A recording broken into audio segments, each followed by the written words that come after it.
Ok, bon, en tout cas, je te remercie d'avoir accepté mon invitation à venir partager ta passion de l'écriture et de la lecture sur le groupe. Bah, je te C'est vrai remercie toi surtout. que, non, c'est avec plaisir et c'est vrai que ça change un petit peu des auteurs. D'avoir une libraire, c'est un plaisir. J'ai eu pas mal de commentaires positifs là-dessus. Donc, Tant mieux, ouais, de mon côté aussi, on a eu pas mal de questions, donc c'est un réel plaisir de te recevoir aujourd'hui. bah, merci beaucoup. De mon côté, c'est pareil, c'est vrai qu'on nous donne pas beaucoup la parole en temps normal, hein. Nous, on reçoit beaucoup, mais on s'exprime peu, donc c'est vraiment un plaisir aussi de pouvoir le faire et puis de pouvoir un peu parler de mon métier en dehors d'un cadre un peu formel quand on se croise à la librairie, quoi. C'est ça, exactement. Écoute, de toute façon, là, je vais te laisser la parole, donc de te laisser te présenter, présenter ta librairie. Et puis surtout, après, on rentrera dans le vif du sujet où tu nous parleras de ton nouveau projet pour les auteurs. Voilà, merci. Bon, bah, bonjour à tous d'abord. Merci beaucoup d'être présent. Moi, ça me fait très plaisir. Voilà, j'étais très impatiente de discuter avec vous, de vous faire un peu partager mon métier et j'espère que vous aurez plein de questions et que je pourrai y répondre du mieux possible. Beaucoup d'entre vous me connaissent pas. Je m'appelle Judy et je travaille en fait à la librairie Prado Paradis qui se trouve dans le 8e arrondissement à Marseille. J'ai fait d'assez longues études, notamment en langue et puis après spécialisée dans le monde du livre. J'ai travaillé d'abord dans l'édition, c'était mon choix de prédilection à la base. J'ai été assistante éditoriale chez Actes Sud notamment, et puis j'ai travaillé en freelance pour d'autres éditeurs, notamment numériques.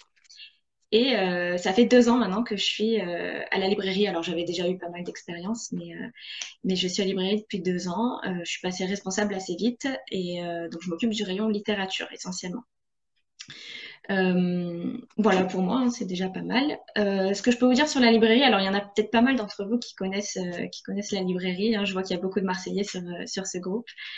Pour Exactement. les autres, ouais, c'est une librairie qui est assez ancienne. Elle a été créée en 75, si je me trompe pas. Et au départ, elle était placée rue Paradis, d'où son nom Prado Paradis. Elle a déménagé, je pense, il y a une vingtaine d'années maintenant, avenue de Mazargues, dans un lieu qui était beaucoup plus grand et un peu plus adapté. On a une surface de vente d'environ 750 mètres carrés, donc c'est quand même important. On est une grosse équipe aussi. On est Mm. 12 en tout. Alors, on n'est que 5 libraires sur toute la surface, mais on est 12 puisqu'il y a des personnes qui font la caisse. Alors, évidemment, on a une comptable, on a des gens qui s'occupent essentiellement de la réception et de l'arrivage. Et on est donc 5 libraires. Donc moi, je m'occupe de la littérature. J'ai un collègue qui s'occupe de tout ce qui est art, sciences humaines et polar. Une collègue qui est spécialisée en bande dessinée. Et à l'étage, on a 2 autres collègues qui s'occupent, un du secteur jeunesse et le dernier du secteur sciences, techniques et scolaires. Voilà, donc ça fait quand même une sacrée équipe. Euh, Prado Paradis, c'est une librairie qui est généraliste, hein, donc comme vous avez pu le comprendre, mais surtout elle est aussi indépendante et ça, je tiens à le préciser, c'est super important pour nous. Ah oui, important aussi, on a un coin papeterie. C'est aussi une grosse partie quand même de la librairie, hein, c'est une belle surface.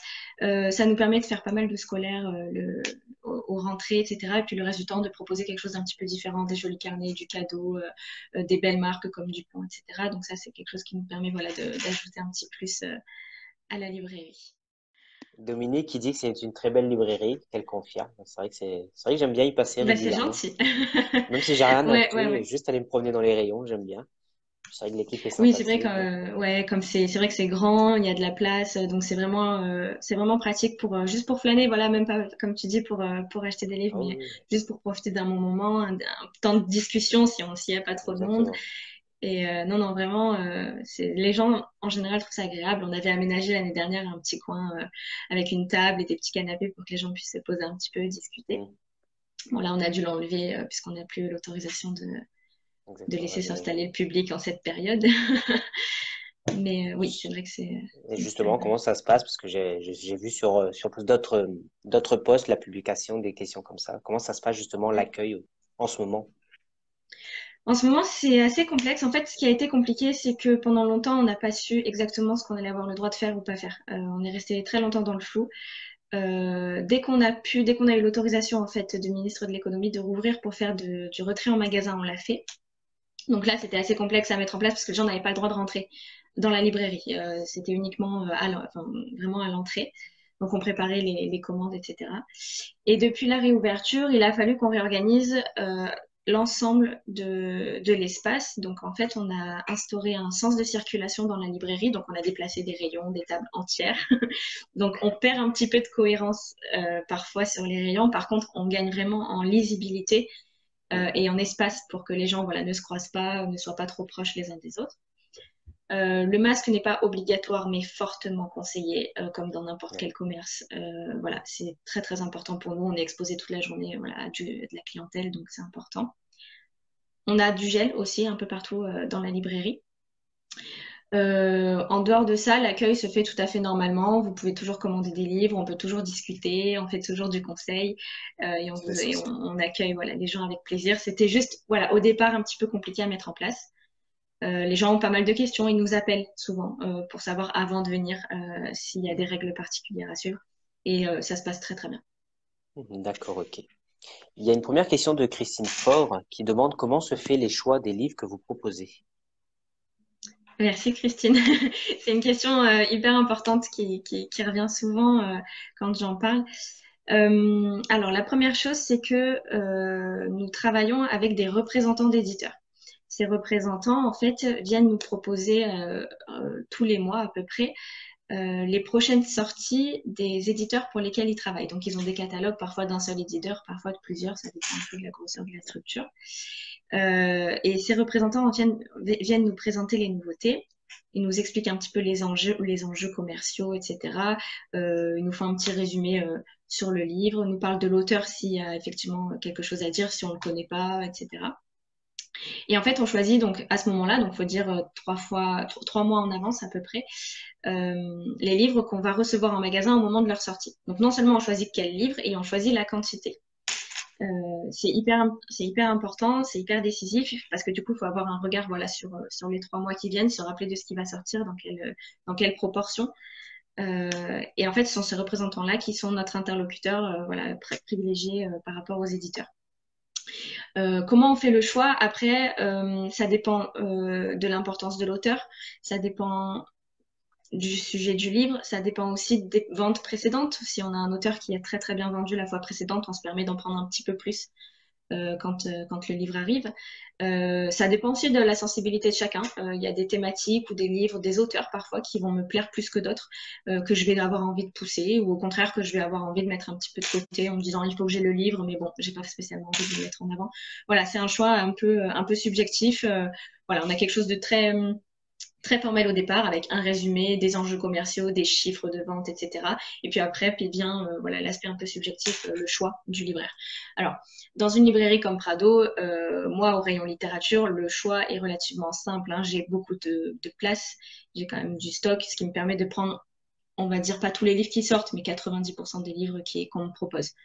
Dans une librairie de taille moyenne, voire une petite librairie, le choix du libraire, il est beaucoup plus important puisque forcément, en termes de stock, il ne va pas pouvoir se permettre de tout prendre. Donc, les choix sont beaucoup plus radicaux, on va dire, au niveau des sorties. D'accord. Une question intéressante aussi de Dominique qui demande qu'est-ce que ça apporte de plus le fait que la librairie soit indépendante? Est-ce que c'est sur le choix des livres, l'organisation des dédicaces, etc. Ça oui, effectivement, dans une librairie qui n'est pas indépendante ou dans une chaîne, on va pour organiser des événements ou des animations, on a toujours quelqu'un à qui il faut faire valider les animations. Donc ça pose problème. On fait valider aussi à des gens qui ne sont pas sur le terrain toujours. Donc ça c'est compliqué aussi quand on n'est pas sur le terrain, qu'on n'a pas accès à ce qui sort et puis aux gens, voilà tout simplement à la clientèle, bah, ça change énormément de choses.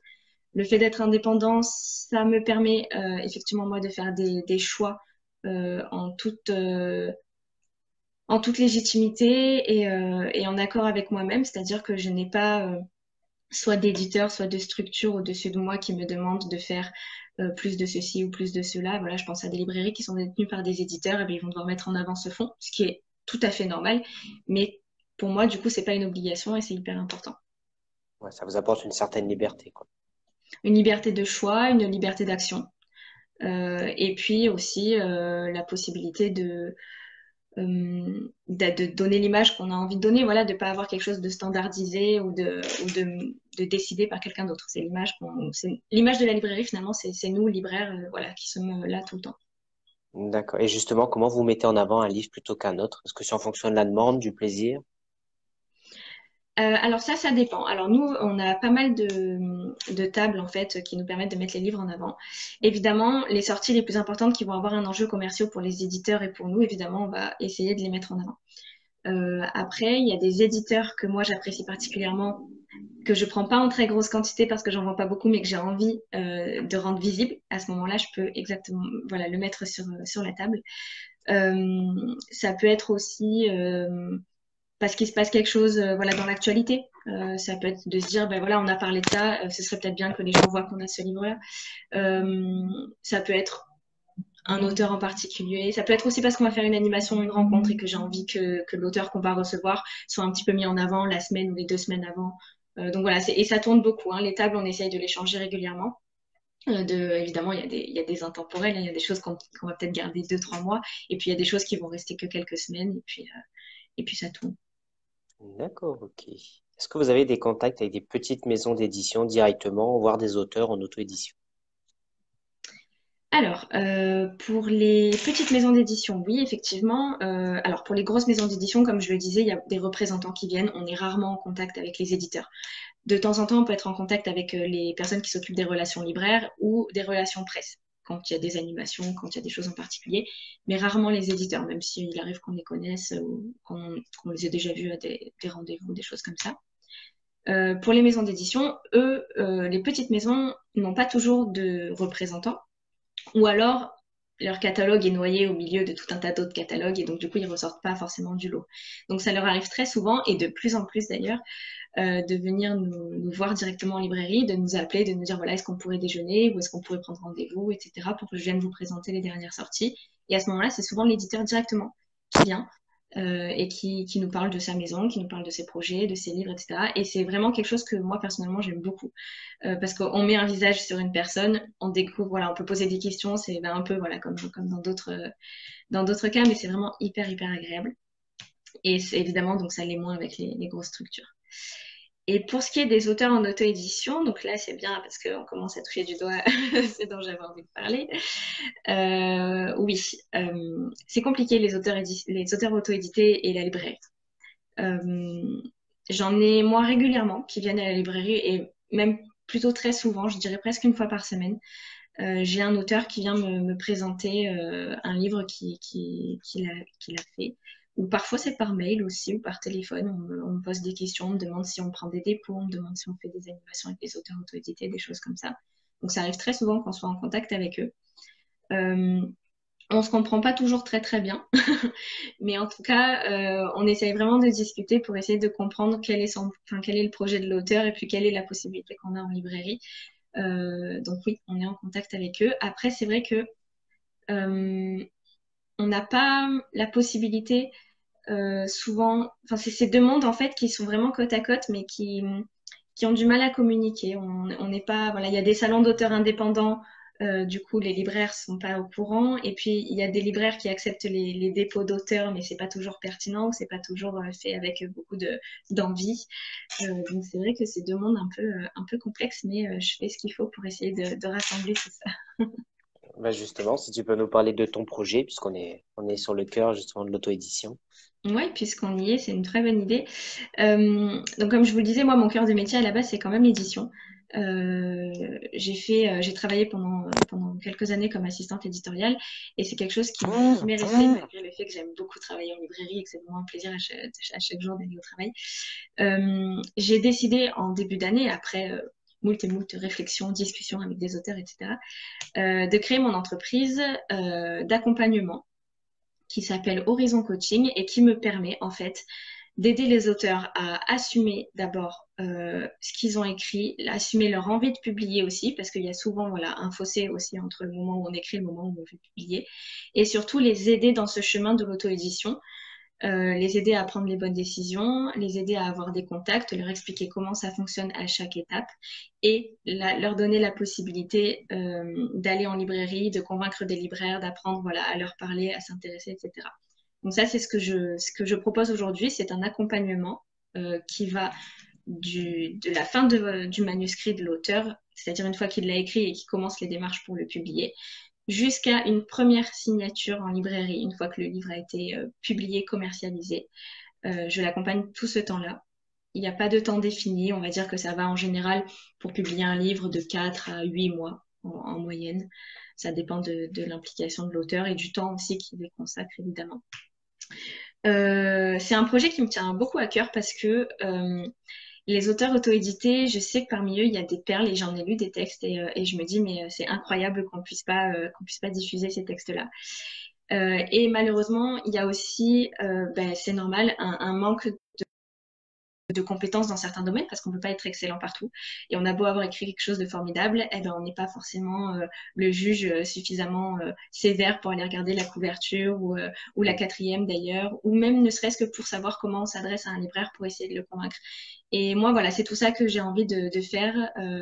J'ai envie d'accompagner des auteurs dans ce cheminement-là qui n'est pas toujours simple et qui est assez long surtout. D'accord, donc c'est vraiment les accompagner à partir du moment où ils ont écrit leur livre, même avant limite. Moi j'ai envie d'écrire un livre, je peux prendre contact avec toi et tu m'accompagnes jusqu'à ce qu'il soit dans le rayon de la librairie. Exactement. Je travaille pas sur le texte, hein, c'est-à-dire que donc l'auteur peut tout à fait me dire voilà, je suis dans l'écriture de mon roman ou j'ai un projet de roman ou d'autres livres d'ailleurs, mais moi je vais pas travailler sur le texte. Ça, il peut le faire lui-même avec des bêta lecteurs ou avec une correctrice ou ceci cela. Mais une fois que son texte est terminé, effectivement, là je prends le relais et je l'accompagne à chaque étape. Donc je ne fais pas à sa place, c'est pas moi qui vais faire la couverture. En revanche, je vais le mettre en contact avec des professionnels. Je vais lui donner un œil critique. Je vais lui apprendre aussi à éduquer, voilà, à éduquer son œil, à éduquer son sens un peu, son sens critique autour de lui. C'est pas toujours facile quand on est tout seul. Voilà, c'est vraiment dans ce sens-là. Et donc à partir du moment où le texte est fait, on prend le relais tous les deux. On essaye vraiment de travailler de manière vraiment j'ai pas envie que l'auteur ait l'impression que je fais pour lui ou que je le mène dans une autre direction. Le but, c'est pas de dénaturer son projet, c'est vraiment de l'accompagner tout au long et de suivre ce qu'il a envie de faire, juste en donnant un côté un peu plus professionnel pour qu'il puisse, en fait, pour que son texte puisse rivaliser avec des textes qu'on a en librairie, pour que les gens s'attachent pas seulement à une couverture ou à une petite erreur dans la quatrième ou quelque chose qui pourrait être un petit peu moins bien fait. Une promotion, par exemple, la promotion d'un livre, c'est difficile. Donc, pour leur donner cette chance, moi, je leur propose de les accompagner et de leur partager mes contacts et mes connaissances. D'accord. Je sais pas si tu vois les commentaires. Il y a Dominique qui te Oui, dit un que petit c'est un peu. super projet. Bon là, moi je te laisse voir, hein. Tu vois, le problème avec les libraires en général, c'est que l'auto-édition n'est pas aussi appréciée que chez vous, j'imagine, à la librairie du Prado. Et Christine qui dit également que c'est un très beau projet. Merci. Oui, effectivement. Alors, comme je vous le disais, ça arrive souvent en fait qu'il y ait des auteurs qui nous proposent des projets, des livres. Euh, le problème, je pense, c'est une incompréhension mutuelle. C'est-à-dire que les libraires sont tellement déjà surchargés de travail qu'ils se disent qu'un livre auto-édité, d'abord ils vont pas le lire parce qu'ils ont pas le temps. Et ils se disent que c'est du travail en plus, parce que si vous voulez, ça pèse un petit peu sur le stock. Alors, bon, un livre, c'est pas grand-chose, mais comme je vous disais, moi, c'est un auteur par semaine qui vient. Donc, si je prends tous les livres, je m'en sors plus. C'est de la gestion, parce que souvent, les livres auto-édités, comme ils sont pas suffisamment référencés, ben, il faut créer des fiches articles sur nos logiciels. Ils les gèrent pas très bien, c'est un petit peu compliqué. Euh, Après, il y a le fait qu'il faut aussi gérer les auteurs, comptabiliser les ventes et puis ensuite régler les ventes aux auteurs, etc. Voilà, c'est une gestion supplémentaire que les libraires n'ont pas toujours envie de s'infliger. La deuxième chose, c'est que comme il y a beaucoup d'auteurs qui viennent, parmi ces auteurs, il y en a qui font du très très bon travail et qui arrivent avec des projets qui sont finis et qui sont beaux. Mais il y a quand même une grande partie des auteurs qui viennent avec des projets qui malheureusement sont pas aboutis, avec des couvertures qui sont pas lisibles, qui sont un petit peu lourdes, des quatrièmes qui ont beaucoup trop d'informations et parfois des impressions un peu de mauvaise qualité, pas toujours heureusement. Et donc, les libraires ont tendance à généraliser et à se dire qu'un livre auto-édité est de toute façon de mauvaise qualité, donc ça vaut pas le coup de prendre du temps pour ça.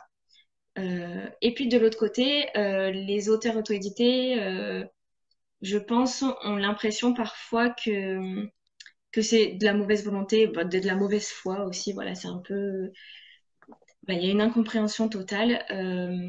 Je pense qu'un auteur qui s'intéresse au travail des libraires, qui s'intéresse à la librairie, puisque les auteurs auto-édités, des fois, déposent leurs livres et ne s'en occupent plus jamais. Moi, j'ai des dépôts qui datent d'il y a 4 ans. Je n'ai plus aucune nouvelle des auteurs. Et ça pose problème. Mais un auteur qui vient, voilà, avec l'envie de faire une bonne promotion sur son livre, l'envie de s'investir, la possibilité aussi peut-être d'assister de temps en temps à une animation, ou en tout cas de montrer qu'il s'intéresse à ce lieu de vente et que c'est pas un lieu parmi d'autres. Voilà, déjà le libraire va se dire c'est quelqu'un d'investi, c'est quelqu'un d'intéressant, il y a quelque chose à faire. Euh, je pense qu'il y a les relations ne peuvent que s'améliorer hein, de toute façon vu où on en est. Et ça va des deux côtés, c'est-à-dire que les auteurs, faut qu'ils fassent un effort considérable pour donner une bonne image de quelqu'un d'investi, de sérieux, et pour prouver au libraire que son livre va se vendre aussi. Mm. Parce que moi, j'accepte des dépôts, 1, 2, 3 exemplaires, mais en fait, si les livres restent 6 mois dans mon rayon, pour moi, c'est problématique. Un livre d'un éditeur qui est publié, je le garde 3 mois. Ouais. Donc, si j'ai pas de vente, c'est problématique. Donc, il faut aussi que l'auteur puisse prouver qu'il fait une campagne de promotion, qu'il en parle autour de lui, voilà, qu'il y a quelque chose qui se passe. Et d'un autre côté, voilà, les libraires doivent faire un effort aussi pour s'ouvrir à d'autres formes de publication parce que le fait d'être dans une maison d'édition n'est pas gage de qualité.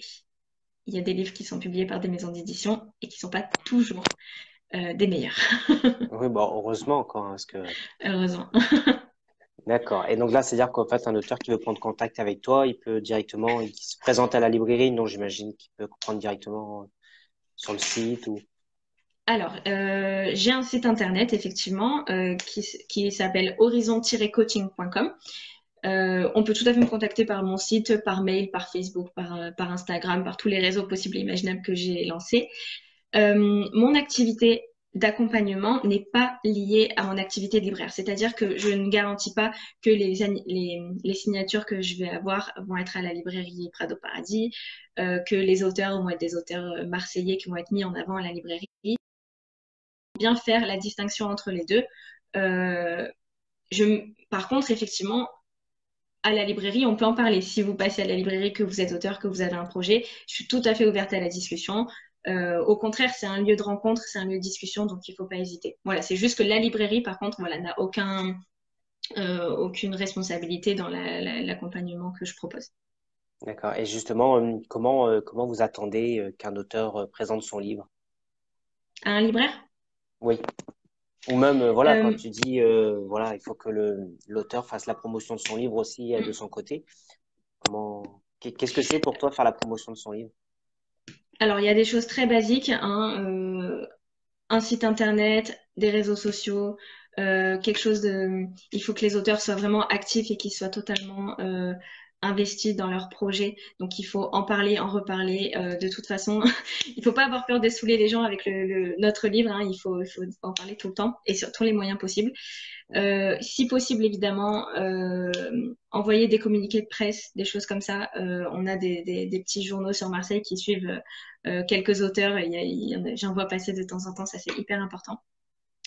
Une belle promotion, c'est aussi pouvoir se montrer. Ça, c'est quelque chose qui est difficile pour les auteurs. Il suffit pas d'avoir une page Instagram où on met 2-3 photos de son livre. Il faut se montrer, il faut parler, il faut humaniser un petit peu tout ça. Il faut que les gens puissent mettre un visage. Il faut pas hésiter, voilà, à faire tout ça, à se montrer à des salons aussi. Ça, c'est très compliqué aussi, mais il faut insister, il faut réessayer l'année d'après. Ça, c'est super. En plus, il y a de plus en plus de salons pour les auteurs indépendants, donc il y a vraiment des choses qui se passent de ce côté-là. Aller en librairie, c'est pas facile. Ça fait pas toujours partie de la promotion dans le sens où on peut pas faire toutes les librairies de toute la France, même d'une région, c'est très compliqué. Mais par contre, faire des signatures, un maximum de signatures. Ça demande évidemment, encore une fois, de convaincre le libraire, mais c'est pas ce qu'il y a de plus difficile. Mm. En signature, faut être avenant, faut savoir parler. Euh, je vois des auteurs parfois en signature qui restent assis toute la journée sur leur chaise.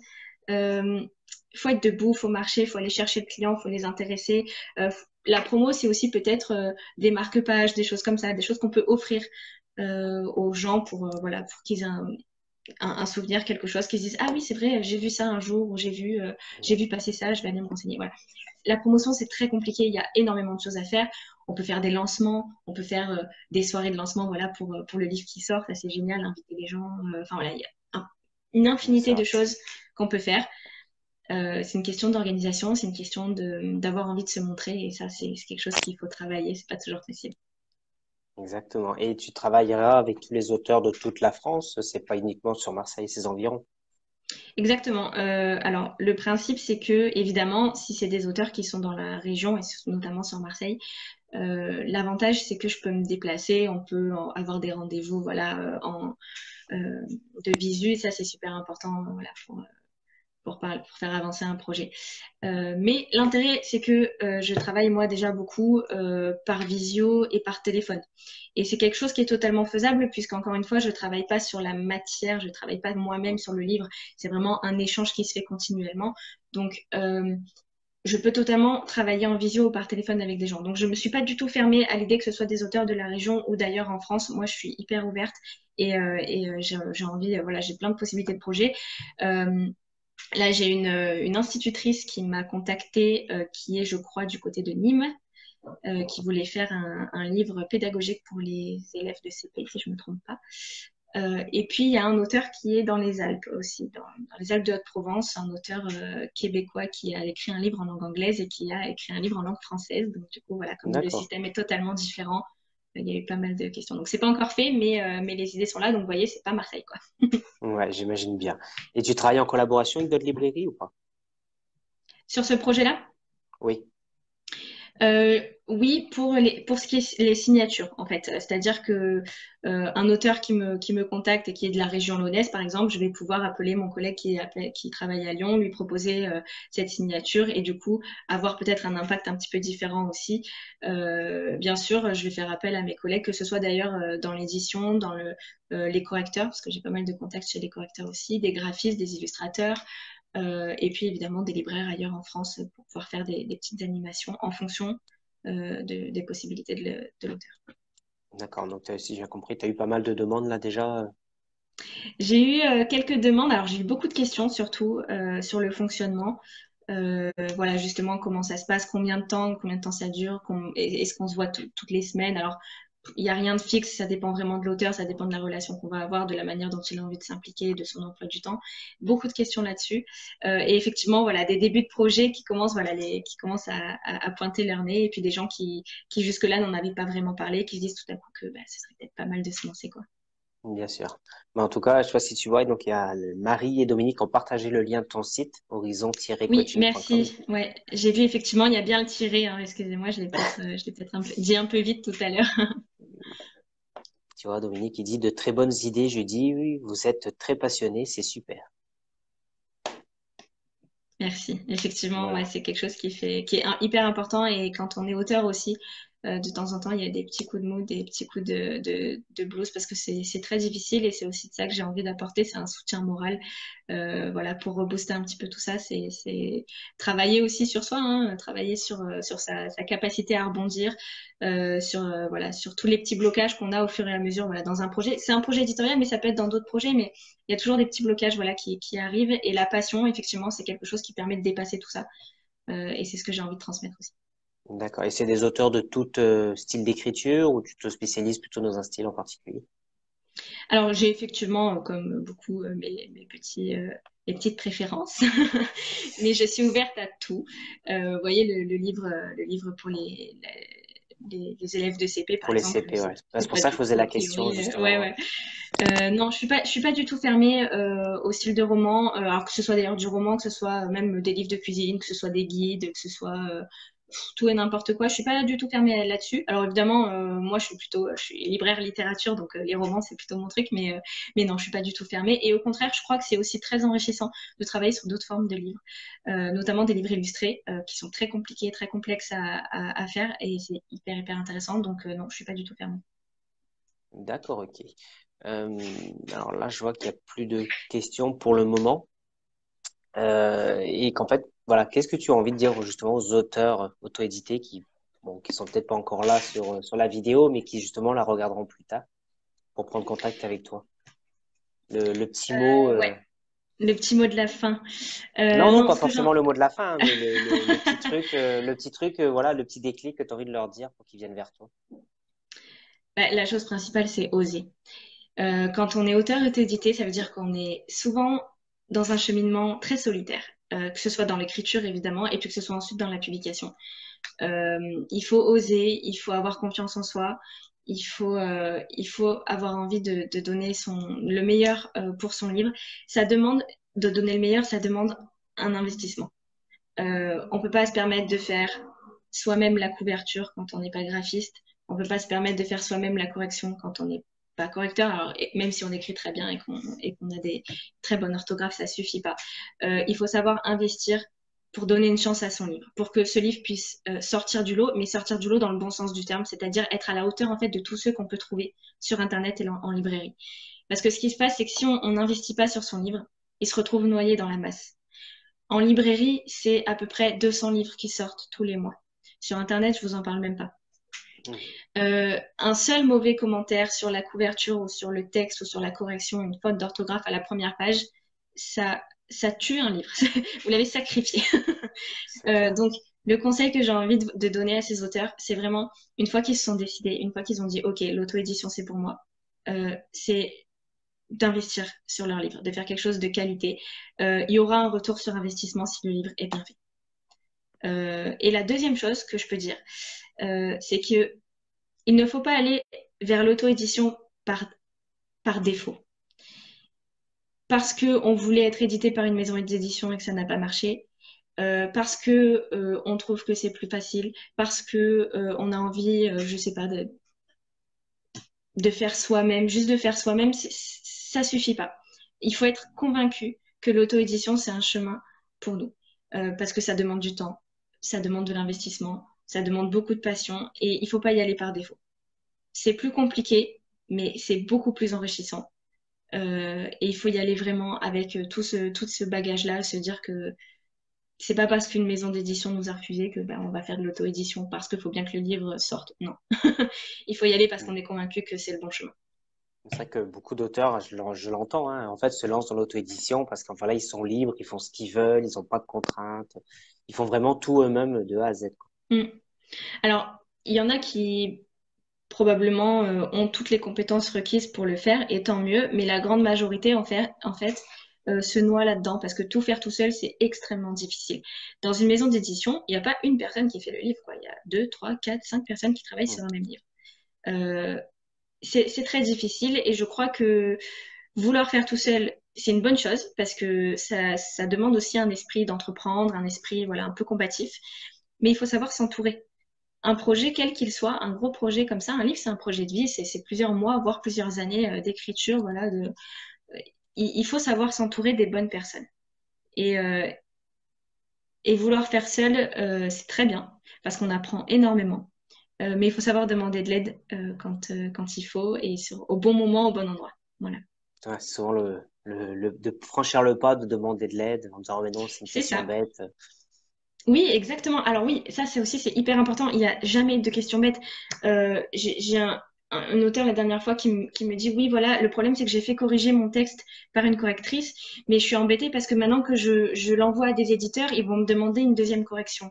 Il me dit, ça fait longtemps que cette question elle traîne dans ma tête, mais j'osais pas la poser. Donc je lui ai expliqué qu'effectivement, si l'éditeur décidait de prendre son texte, c'est lui qui financerait une deuxième correction si besoin, etc. Bref, j'ai répondu à sa question. Mais pourquoi attendre tout ce temps pour poser une question alors qu'en plus elle n'est pas toujours bête et que Mm. quand bien même elle serait bête, peu importe, il faut avoir la réponse à toutes les questions. Il faut pas avoir honte de poser une question, il faut pas avoir honte, comme il faut pas avoir honte de se montrer, d'utiliser les réseaux sociaux, de tout ça, ça va avec. Poser une question, c'est régler un problème. D'accord. Je sais pas si tu vois une question de Christine qui demande, avez-vous des souvenirs émouvants ou cocasses lors de séances de dédicaces? Alors cocasse, je sais pas, parce que c'est vrai que les auteurs en général en dédicace sont relativement très sympas, mais plutôt voilà, ils sont dans leur petite bulle. Émouvant peut-être, effectivement. C'était à Prado d'ailleurs, c'était il y a un an et demi peut-être. Une auteure auto-éditée qui était venue pour son premier roman et c'était drôle parce qu'elle était extrêmement timide, elle y croyait pas beaucoup, hein, pour être tout à fait honnête. Et en fait, elle a vendu sur la journée, je crois, alors je ne sais plus exactement, mais c'était 11 ou 12 livres, quelque chose comme ça, ce qui est vraiment très honorable pour une première Mm. signature d'un premier roman, etc. Et en fait, elle en était très émue. Et c'est de la voir émue qui m'a émue, en fait. C'est de me dire, oh là là, il y a quelque chose qui s'est passé. Elle s'est découvert quelque chose, elle s'est rendue compte que c'était possible. Euh, Peut-être que voilà, la prochaine signature, elle sera plus à l'aise, moins timide, etc. C'est des petites choses comme ça qui font vraiment plaisir, qui font chaud au cœur et de se dire que bah, elle va y arriver, quoi. Bien sûr. Cocasse, je sais pas, je crois pas. Mm. Et là, vous avez des séances de dédicaces de prévues prochainement? Alors, je sais que ça risque d'être compliqué, mais est-ce qu'il y en a de prévues? J'ai vu qu'il y avait Ouais. qu'on appelle ça des ateliers virtuels aussi qui étaient Oui. organisés. Alors pour les ateliers virtuels, oui, en fait c'est Julia qui fait d'habitude les ateliers chez nous avec les enfants, qui a proposé de faire des ateliers virtuels, donc c'est super sympa parce que ça permet aux familles, aux enfants de participer quand même, d'occuper un petit peu leur samedi. Pour les animations, il y en avait quelques-unes qui étaient prévues jusqu'à fin juin, et malheureusement on a dû tout annuler. Pourquoi? Parce qu'en fait on n'a plus le droit pour l'instant d'accueillir du monde de manière statique Ah à oui. la librairie. On peut plus. Alors d'abord, on a bougé tous les meubles, donc ce serait très compliqué de trouver une place. Mais surtout, voilà, on peut plus avoir 3, 4 personnes qui restent agglutinées au même endroit trop longtemps. Ça devient vite compliqué. Donc du coup, on a dû tout annuler. J'ai promis aux auteurs, par contre, qui était prévu de leur trouver une place à la rentrée si on peut de nouveau accueillir du monde. Ils seront prioritaires sur les dates à partir de septembre. Mais là, effectivement, on n'a plus rien de prévu. Alors, on va organiser des choses. Alors, pas des animations en présentiel et pas des rencontres, mais on va essayer de faire plein de petites choses, notamment sur nos réseaux sociaux. Là, on a commencé avec un concours de photos tote bag J'ai vu ça, ouais. ouais, pour faire gagner des lots de livres. On va faire des petites choses comme ça tout au long de l'été, d'autant plus qu'on sait que les Marseillais, du coup, vont être amenés à moins bouger cet été. On va les occuper comme on peut. Ouais, puis surtout les Marseillais, il faut les occuper, hein. Surtout si les plages n'ouvrent pas, va falloir les occuper. Ouais, là, c'est un gros challenge. Ouais. Et sinon, une question, qu'est-ce que tu aimes lire, toi, en général? Tu dis que tu étais plutôt roman, mais sinon, ton style de lecture, c'est plutôt quoi exactement? Je suis assez éclectique, mais c'est vrai que moi, ce que j'aime beaucoup, c'est ce que j'appelle les littératures des Suds. Donc, ça va être Amérique latine, Afrique, Asie du Sud. Il y a quelques maisons d'édition qui font ça. J'aime beaucoup. Moi, j'ai fait mes études, en fait, j'ai fait mes mémoires de fin d'études sur la littérature africaine. J'adore Ah ça. oui, C'est extrêmement visuel, c'est très poétique, c'est une écriture qui est complètement différente, un rythme qui est complètement différent et j'aime énormément ça. Et voilà, toutes ces littératures-là, j'aime beaucoup. Je suis très amatrice de littérature américaine. Plutôt nature writing, les grands espaces, ce genre de choses, ça me fait voyager, j'aime bien. d'accord. Et tu écris aussi un peu? J'ai écrit beaucoup pendant mon adolescence. C'est quelque chose qui me plaisait énormément, qui me faisait beaucoup de bien. J'avoue que depuis que j'ai commencé à travailler, c'est quelque chose que j'ai un petit peu mis de côté parce que j'avais d'autres projets en tête, des projets pro, des projets perso, et c'est pas quelque chose auquel je suis revenue pour l'instant. Mais oui, dans toute mon enfance et adolescence, c'est vrai que j'ai écrit. D'accord. Et il y a une question de Christine qui demande, alors je ne sais pas si c'est votre livre, parce que la librairie participe à des salons du livre. Alors, je ne sais pas si c'est la librairie du Prado essentiellement. Oui, Christine, si tu peux me dire. Mais je pense que c'est bah, ça, parce que là, ouais, de manière générale, il y a pas mal de librairies qui essayent de participer quand il y a des événements autour du livre près de chez eux. Nous, principalement, en fait, on est partenaire de l'association Parlez-moi d'un livre qui organise le Salon du livre de Marseille au mois de décembre. Là, cette année, ça va être la troisième année. Donc en fait, c'est l'association qui s'occupe de choisir les auteurs, de faire toute la com, la promotion, etc. Et nous, en fait, notre rôle, c'est vraiment de faire en sorte que tous les auteurs et les livres dont ils ont besoin en quantité suffisante. Et puis on s'occupe sur place ensuite de faire tout ce qui est encaissement, voilà, de remettre les livres sur les tables, de réorganiser tout ça. Et c'est un festival qui, la première année, était plutôt bien parti, mais c'était assez loin, c'était vers la Valentine. Du coup, je crois qu'il n'y a pas eu l'effet escompté. Par contre, l'année dernière, c'était au Parc Chano hmm, et ça a été absolument génial. Les c'était auteurs étaient sympa. ravis. Ouais, il y a eu énormément de monde, plus que ce qu'on pensait, et c'était vraiment génial. Donc cette année, normalement, ce sera aussi au Parc Chano. Et normalement, là, la préparation est en cours, ça devrait bien se passer. Ouais, ouais, j'ai vu Fanfan l'autre jour là, qui m'a dit que Ouais, ça démarrait ouais, bien. Ouais. ouais. Ça démarre D'ailleurs, je bien. vais lui, Ouais, ouais. s'il regarde la vidéo, je vais lui rendre hommage hein, pour le travail qu'il fait, parce qu'il fait vraiment un travail remarquable. Ouais, non, Et non, un bon complètement. rétablissement à lui. Parce que malheureusement, il a été Aussi. touché lui aussi. Ok, super. Bah écoute, bah, merci à toi. Ah, je sais pas, un super festival l'année dernière, Dominique. C'est vrai qu'on a Oui. été une petite bande là à venir, c'est bien marré. Ouais, ouais, non, c'était trop bien. Ouais, ouais. Les auteurs étaient sympas avec RJ et Laurie, tout ça. Enfin, franchement, c'était vraiment Mm. sympa. Puis des auteurs locaux aussi, comme René Frény qui était là. Ouais, il y en a quelques-uns qui viennent à chaque année et ça, c'est vraiment génial. Ouais. Il y a Christine qui dit j'espère pouvoir venir. Bah, j'espère aussi te voir, Christine, ça fait plaisir.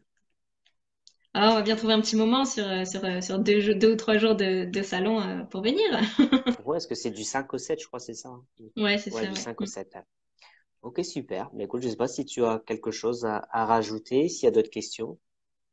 Non, non, je voulais te remercier de m'avoir donné l'opportunité de parler de mon travail, de faire un petit peu de pub pour ma super librairie que j'aime beaucoup. Bah, Et avec puis plaisir. voilà, ouais, de parler de mon projet parce que c'est quelque chose qui me tient vraiment à cœur et que j'ai envie de faire découvrir et je crois vraiment qu'il y a quelque chose à faire. Donc ça me permet, voilà, quand il y a des gens comme toi qui m'invitent à en parler, voilà, de faire changer un petit peu tout ça. Et donc merci beaucoup et puis merci aux gens qui étaient là pour poser des questions. Bah, il n'y a pas de souci, c'est vraiment un réel plaisir. Donc voilà, après, les commentaires, s'il y a d'autres questions qui arrivent, n'hésitez pas, hein. Je pense Je que Judith répondrai avec elle y plaisir répondra. et voilà. Et Et la n'hésitez prochaine pas fois. si vous... Pardon. Non, non, vas-y, je t'en prie. Non, j'ai dit la prochaine fois qu'on passe à la librairie tous ensemble, on passera te faire signe. Ah, n'hésitez pas, voilà, à me faire un petit coucou, à me dire, ah, j'étais là ou j'ai vu la vidéo ou quoi que ce soit. Au contraire, ça me ferait vraiment plaisir. Et puis, n'hésitez pas si vous avez des questions, juste à m'écrire sur Facebook ou sur Instagram. Je réponds assez vite pour l'instant. Super. Bah, merci à toi, Dominique. Merci beaucoup. On va essayer de se voir un de ces jours à Marseille. Bah, oui, en plus, il fait beau.